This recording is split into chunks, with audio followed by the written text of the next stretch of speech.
Time is a constant presence always around us, seemingly controlling everything, our schedules, aging, memories, and even the way we think about life.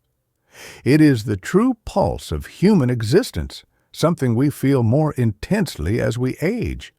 But why? Why does childhood seem like an immense territory, full of hope and infinite possibilities, while, as we get older, time seems to slip by faster and faster? This question has intrigued philosophers and scientists for centuries. Plato associated time with celestial movements, while Aristotle linked it to the soul. Einstein described it as a malleable dimension, just like space. But when it comes to explaining why time seems to accelerate with age, no thinker has offered a deeper answer than French philosopher Henri Bergson. His ideas about time led to a famous debate with Albert Einstein, a confrontation between two intellectual giants that we will explore later in this video. Henri Bergson was a central figure in early 20th century thought. His ideas influenced modern writers, artists, and intellectuals. In addition to being a philosopher, he was a brilliant mathematician, having received a prestigious award in the field. In 1927, he was awarded the Nobel Prize in Literature in recognition of his profound and innovative contributions. His doctoral thesis, Time and Free Will, published in 1889, marked a turning point in the philosophy of time. In it, he challenged the traditional and linear view of time, arguing that it is deeply linked to human consciousness. For Bergson, time is not just a sequence of events, but a subjective experience that we feel differently depending on our emotional and mental state. And here's where we come to the fundamental distinction he made between two types of time: measured time and duration. Measured time is what we are accustomed to understanding as time. It is the time of clocks, calendars, and agendas divided into seconds, minutes, hours, and days. It moves in a linear way from past to future, like a line we follow almost automatically. It is a practical concept essential for organizing life. Einstein expanded this notion by defining time as the fourth dimension inherently tied to space. But Bergson argued that this idea was an illusion, an artificial construct created to simplify existence. He believed that this conception of time, although functional, limited our perception of reality. For him, the traditional time that scientists use to study the physical world did not capture the way we actually experience time. And it was here that he introduced the concept of duration. Unlike clock time, duration cannot be measured, only felt. It varies from person to person depending on their mood and the experiences they live. Think about how time seems to fly when you are immersed in something pleasurable, like browsing social media. An hour can feel like only 10 minutes. On the other hand, when you are stuck in traffic or waiting in a waiting room, every minute drags. Claudia Hammond mentions an interesting study in her book about the perception of time. In it, people with arachnophobia were invited to look at spiders for 45 seconds. Then, when asked, all said that it felt as though they had been looking at them for much longer. They weren't actually in danger, but the fear triggered their perception, making time seem to slow down. This shows us that time is not just an objective measure. Our experience of it changes according to our emotions and contexts. For Bergson, that was the true nature of time. It is not a straight line we follow, but a continuous and subjective flow. Bergson saw measured time as a form of tyranny. For him, our obsession with clocks, schedules, and deadlines took us away from life's deeper experiences. Mechanical time becomes a rigid master, always pushing us toward the next task without space for contemplation or living fully in the present. He believed that this way of measuring time was one of the reasons why the modern world was becoming increasingly hurried, anxious, and overloaded. Our fixation on time as something to be controlled prevents us from perceiving its true essence. Bergson's idea of duration explains why our perception of time can vary so much in moments of joy or creativity. We live fully in duration. We are not thinking about the tick-tock of the clock or the passage of time, but immersed in the flow of experience. Since duration is fluid and continuous, time seems expansive and open in those moments. The illusion of measured time disappears, and we are left with the pure, unfiltered experience of living. On the other hand, when we are bored or anxious, we become hyper-aware of the passage of time. But it seems to slow down because we are leaving duration and entering the artificial framework of measured time. Henry Bergson's ideas about time were not without controversy. In the 1920s, he was involved in a famous intellectual debate with Albert Einstein, the father of modern physics. This confrontation brought face to face two radically different views of time: the objective, measurable time of physics, and the subjective, experiential time of philosophy. The talk was originally planned to discuss Einstein's theory of relativity, with Bergson as one of the interlocutors. Despite being a renowned philosopher, Bergson was also a famous public figure, known for his bestseller, Creative Evolution. During the debate, Bergson started by praising Einstein's contributions, but then presented his view on the human experience of time. Einstein, surprised, took a while to respond, partly because he spoke in French and partly because Bergson's argument was solid.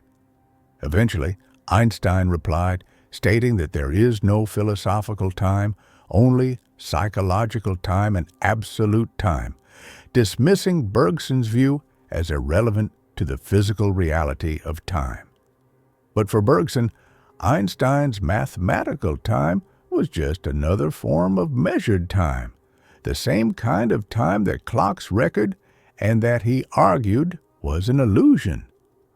While Einstein's theory explained how time behaves in the physical universe, Bergson was more concerned with how we experience it in our lives. Over the years, various theories have tried to explain why time seems to accelerate as we age. Our world in general has become faster, making us feel like life passes by quicker. For Bergson, his perspective on time was not just theoretical, but a call to live fully. He urged us to experience time as it is, absorbing its essence so that it could flow freely. Otherwise, we risk losing connection with ourselves, becoming fragmented and rushed like the anxious minds of the modern world. In youth, time seems slower because our experiences are new and vivid, capturing all our attention and leaving deep impressions on our memory. Every moment expands, enriched by the freshness of discovery. As we age, however, life becomes more routine, with fewer new stimuli to engage us or form distinctive memories. This creates the sensation of time contracting, where long periods pass almost unnoticed. The debate between Bergson and Einstein symbolizes the confrontation between two ways of perceiving reality: science, which seeks to measure and define time absolutely, and philosophy, which emphasizes the subjective and fluid experience of duration. Although modern physics has transformed our understanding of the universe, Bergson's perspective remains relevant, especially in a world where the acceleration of modern life distances us from the authentic experience of the present. Bringing Bergson's ideas to today's world, we can perceive how the obsession with timed schedules still dominates our lives. We live trapped in rigorous agendas, incessant productivity, and a constant sense that time is slipping away. Social media, overwork, and digital stimuli fragment our attention, accelerating this perception even more. Bergson invites us to recover the experience of real time. This means valuing presence, slowing down, and allowing experiences to unfold naturally, rather than always racing against the clock. Small habits like contemplation, immersion in meaningful activities, and moments of creative leisure can help us feel time in a richer, less oppressive way. Reflecting on the ideas of Bergson and Einstein, we face a dilemma that resonates deeply in modern life. How do we truly live time? While science and physics have provided us with extraordinary tools to measure and understand the universe, time remains a deeply personal experience that cannot be fully understood through formulas and equations alone. Bergson invites us to stop and recognize that time is not just a mechanical, impersonal flow, but is inextricably tied to our consciousness, our emotions, and how we relate to the world. Bergson's perspective on duration is particularly revealing as it challenges the dominant notions of time as something linear and quantifiable. Instead of measuring life in minutes, hours, and days, Bergson encourages us to live in the here and now, to experience time not as a set of units to be consumed, but as a continuous current we must feel, savor, and respect. By adopting this approach, we can begin to recover a deeper connection with our existence, moving away from the constant stress of clocks and accelerated productivity, and allowing us to enjoy life in a fuller and more enriching way. In a world where everything seems to be speeding up, where hours fade between routine and obligations, Bergson's thinking offers an antidote to the alienation many feel living under the pressure of immediacy and speed. By incorporating practices of mindfulness, meditation, and contemplation into our lives, we can begin to rediscover the value of lived experiences and perceive time in a richer, less superficial way. Instead of seeking to fill every moment with activity and consumption, we can learn to enjoy silence, empty space, and stillness, allowing time to flow without forcing its passage. Bergson's legacy goes beyond philosophy, as his ideas continue to influence the social sciences, psychology, and the arts. He invites us to reconsider how we define our priorities and how we measure success in our lives.